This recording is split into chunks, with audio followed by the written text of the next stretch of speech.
નમસ્કાર મિત્રો, હળવદના ધબકાર પ્લેટફોર્મ પર આપ સર્વનું હાર્દિક સ્વાગત છે. મિત્રો, અત્યારે અમે છીએ પંસારી વિસ્તારમાં, જે રાણેકપર અને ગોલાસણ વચ્ચે આવેલી છે.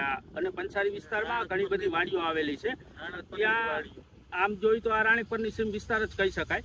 ત્યાં એક ઘઉંમાં આગ લાગી છે, જે ત્યાં વીજ વાયર પસાર થતો હતો અને તેમાં કંઈક પાર્ક થયું અને તેનો તણખલો છે જે ઘઉંમાં પડતા અહીં જે બાબુભાઈ મેઘજીભાઈ પટેલ તેમની વાડીમાં જે ઘઉંમાં આગ લાગી છે.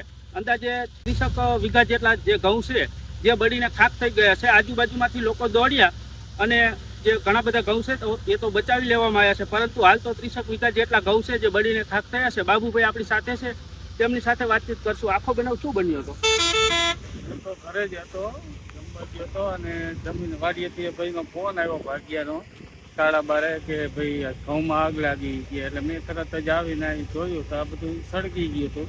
માણસો મહેનત કરીને બચાવવાની કોશિશ કરી, પણ એ 8-10 વીઘા બચ્યા. 40 વીઘામાંથી 30 વીઘાના ઘઉં અને ડ્રીપની નળીઓ પણ સળગી ગઈ છે, 25-30 વીઘાની. બાકી તો આમાં કુદરતને પીજીવીસી વાળા જે કંઈ કરે એ જ સાચું, અને સરકાર મદદ કરે. અંદાજે કેટલાકની નુકસાની બાપે ગણી શકાય? આ અંદાજે 5 થી 6-7 લાખની અંદાજે એવું નુકસાની ગણાય. વીઘે 50 થી 60 મણ ઘઉં થાય એવા હતા, 496 ટુકડા. એ 28 કે 30 વીઘા જેવા ઘઉં બળી ગયા 40 વીઘામાંથી.